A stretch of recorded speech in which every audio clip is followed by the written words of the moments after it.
नागपूर हिंसाचार प्रकरणावर उपमुख्यमंत्री एकनाथ शिंदे यांनी तीव्र प्रतिक्रिया दिली आहे।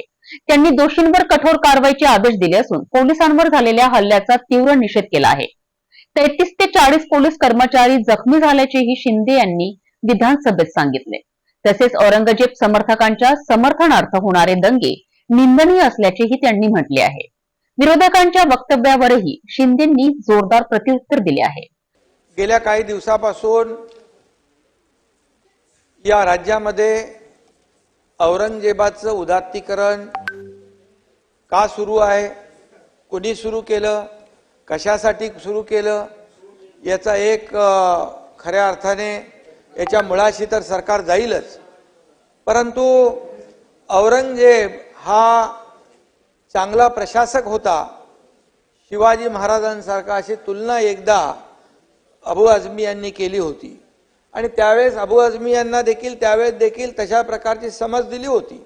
पण पुन्हा त्यांनी काय राजकीय त्यांना फायदा मिळवायचा असेल म्हणून पुन्हा धर्मवीर संभाजी महाराजांचा अनन्वित छळ करून ज्या औरंगजेबाने हलाल करून त्यांचा छळ करून त्यांची हत्या केली हे आपल्या सगळ्यांना माहित आहे। त्यांचा इतिहास जर वाचला शंभूराजांचा आणि आता जो छावा सिनेमा पाहिला तर त्याची खरी वस्तुस्थिती त्याच्यामध्ये काय ती दाखवण्यात आलेली आहे। जर शंभूराजे छत्रपती संभाजी महाराज यांना 40 दिवस अनन्वित छळ केला, त्यांची जीभ छाटली, त्यांच्या अंगावरची साल्टी काढली, त्याच्यावर गरम तेल ओतलं, गरम पाणी ओतलं, त्याच्यावर मीठ टाकलं, त्याची जीभ छाटली, त्याच्या डोळ्यामध्ये गरम शिगा टाकल्या, असा अनन्वित छळ केलेला औरंगजेबाचं उदात्तीकरण करणं योग्य आहे का, हे माझा सवाल आहे। आणि या औरंग्याचा हा अशा प्रकारचं उदात्तीकरण करणं म्हणजे खऱ्या अर्थाने आपल्या शंभूराजांचा छत्रपती शिवाजी महाराजांचा अपमान करणं, खऱ्या अर्थाने हा देशद्रोहच आहे। हा औरंग्य आला कशाला आपल्याकडे? आपल्या महाराष्ट्राचा घास घ्यायला आला, आपले मंदिरं उद्ध्वस्त केली, आया बहिणींचे अब्रू लुटली। त्यांनी काय काय केलं? शंभूराजे सापडत नव्हते तेव्हा निष्पाप लोकांचे बळी घेतले, रक्ताचे पाट वाहिले। हा सगळा इतिहास आहे। हा सगळा इतिहास असताना औरंगजेबाचं उदात्तीकरण करणं, समर्थन करणं, आम्ही कुठल्याही समाजाच्या विरुद्ध नाही आहेत। एक सच्चा देशभक्त मुसलमान पण या औरंग्याचं समर्थन करू शकणार नाही, करणार नाही। खरं म्हणजे अशा प्रकारचं त्याचं कौर्य होतं, अशा प्रकारचं त्याची क्रूरता होती। आणि ज्या शंभूराजांना त्यांनी अनन्वित छळ करून मारलं तरी सुद्धा शंभूराजांनी बलिदान केलं, पण त्याच्या समोर मान झुकवली नाही भास्करराव। आणि म्हणून हा इतिहास आहे, हा इतिहास आपल्या समोर असताना आज काल समजा नागपूरमध्ये एक औरंगजेबाच्या विरोधात आंदोलन केलं, कितीतरी आंदोलन होत आहेत का? औरंगजेब का आपला संत होता का? कोणाचा सगळे सोयरा होता का? कोणाचा नातेवाईक होता? कोण लागतो औरंग्या? कोण आहे औरंग्या? अरे उलट हा औरंग्याचा औरंगा हा महाराष्ट्राला लागलेला कलंक आहे। आणि म्हणून नागपूरमध्ये एकीकडे आंदोलन झालं, आंदोलन झाल्यानंतर ताबडतोब पोलिसांनी येऊन मध्यस्थी केली, पोलिसांनी दोन्ही समाजाला शांतता प्रस्थापित केली आणि बरोबर 8 वाजता संध्याकाळी 2-5 हजारांचा मॉब कसा काय जमतो त्या ठिकाणी महाल परिसर, मोमीनपुरा, हंसापुरी, त्या ठिकाणी इतर भागामध्ये येतात लोक, जमतात सगळे लोक। घरात मी व्हिडिओ पाहिले, टीव्हीवर चॅनलवर बातम्या पाहिल्या, त्यांच्या प्रतिक्रिया पाहिल्या, त्या महिलांच्या, त्या लहान मुलांच्या प्रतिक्रिया पाहिल्या। घरामध्ये मोठे मोठे दगड टाकले, त्यामध्ये हॉस्पिटल तोडफोड केली, एक 5 वर्षाचा बच्चू भारता मरता वाचला। त्या ठिकाणी अध्यक्ष महोदय हॉस्पिटलमध्ये असलेल्या देवांचे फोटो जाळून टाकले। हे काय? तुम्ही आंदोलन करा ना, तुम्ही लोकशाही मार्गाने जसं आंदोलन होतं त्याला तुम्ही प्रत्युत्तर आंदोलनाने द्या। तुम्ही कायदा हातात घेणार, तुम्ही आमच्या लोकांना म्हणजे तिथल्या लोकांना त्यांच्यावर अन्याय करणार, एक विशिष्ट समुदायाला टार्गेट केलं गेलं। आता देखील खोतकरनी दाखवलं ते बघा तुम्ही। आणि यासाठी काल संध्याकाळी जो झालेला हल्ला आहे, 3 DCP लेवलचे अधिकारी जर जखमी होतात, दगडफेक होतीये, कुऱ्हाडीने हल्ला होतोय, पेट्रोल बंब कुठून येतात? पेट्रोल बंब कुठून येतात, पेट्रोल बंब फेकले जातात, गाड्या जाळल्या जातात, त्या ठिकाणी मोटरबाईक, 4 व्हीलर गाड्या सगळ्या जाळल्या तिकडं. आणि हेही मला माहिती मिळाली की एका विशिष्ट ठिकाणी 100-150 बाईक दररोज पार्क व्हायच्या. काल तिथे एकही गाडी पार्क नव्हती. म्हणजे काय, एकही पार्क नव्हती. याचा अर्थ काय? याचा अर्थ काय लावलाय? उपमुख्यमंत्री बोलताय, ते शोभतं का?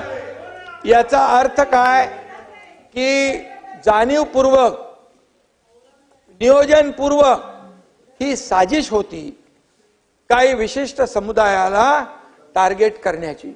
अरे लोक तिथे जीव मुठीत घेऊन राहत होते. पोलीस येईपर्यंत असा धुमाकूळ घातला, जाळून टाकलं.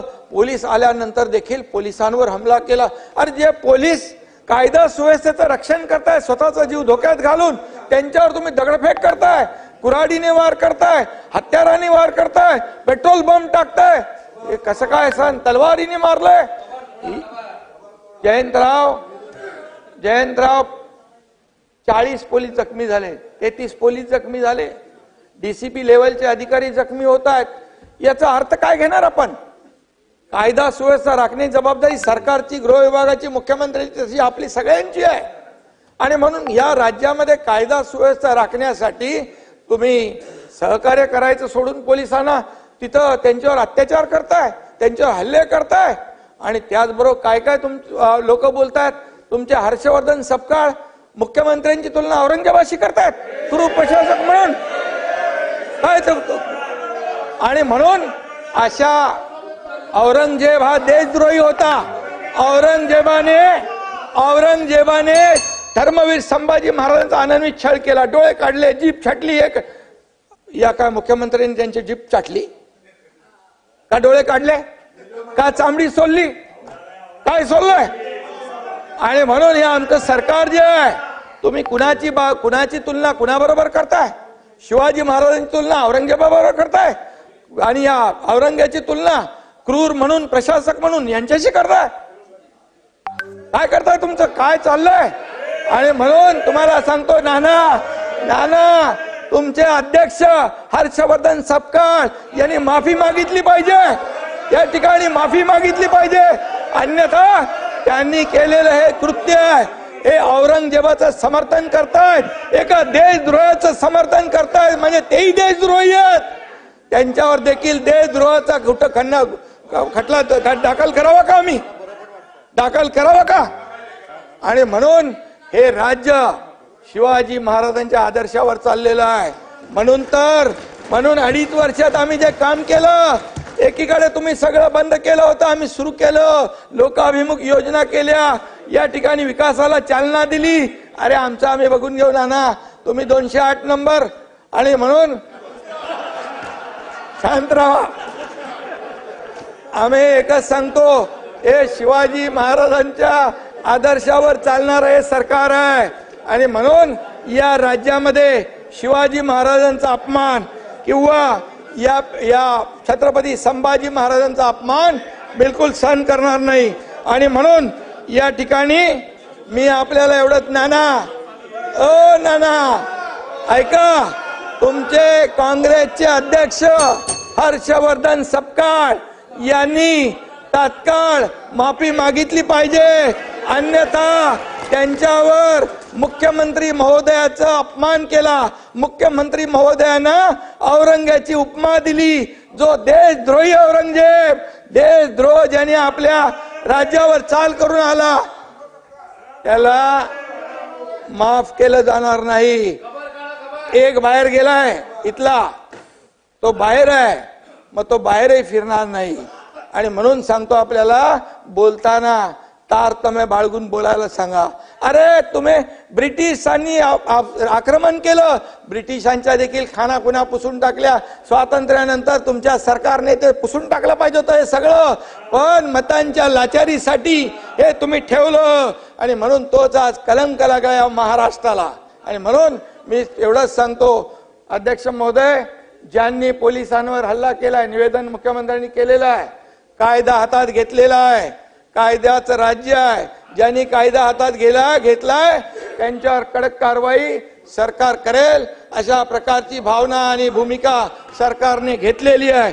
त्यामुळे इथून पुढे औरंग्याचं समर्थन, औरंग्याचं उदात्तीकरण कुणी खपून घेणार नाही. अरे याकूब मेमन त्याचं उदात्तीकरण तुम्ही केला. इथं बॉम्बस्फोटचा आरोपी तुमच्या लोकसभेच्या निवडणुकीमध्ये पाकिस्तानचे झेंडे फडकवले मतांसाठी. कुठं फेडणार आहे पाप. आणि म्हणून मी आपल्याला तुम्हाला लोकांनी जागा दाखवली आहे. तुम्हाला विरोधी पक्ष नेते एवढे पण जागा आल्या नाहीत. याचं कारण तेच की तुम्ही जे काय करताय आणि आम्ही जे करतोय लोकांनी ठरवून या ठिकाणी निर्णय घेतलेला आहे. म्हणून लोकांसाठी आम्ही काम करतोय, जनतेसाठी आम्ही काम करणार. आणि या महाराष्ट्रातल्या सर्व समाज, जाती, धर्माचे लोक यांना देखील आम्ही एक समान मानून आम्ही त्यांच्या विकासासाठी पुढे चाललोय. आणि म्हणून नाना तुम्ही मनातून खुश होत असाल, पण ठीक आहे. आणि म्हणून हा विषय गंभीर आहे. आणि एवढंच मी सांगतो, या राज्यामध्ये छत्रपती शिवाजी महाराज, छत्रपती संभाजी महाराज किंवा आमचे महापुरुष यांचा अपमान बिलकुल खपून घेतला जाणार नाही. नागपूर हिंसाचार प्रकरणावर आता राज्यभर प्रतिक्रिया उमटत आहे.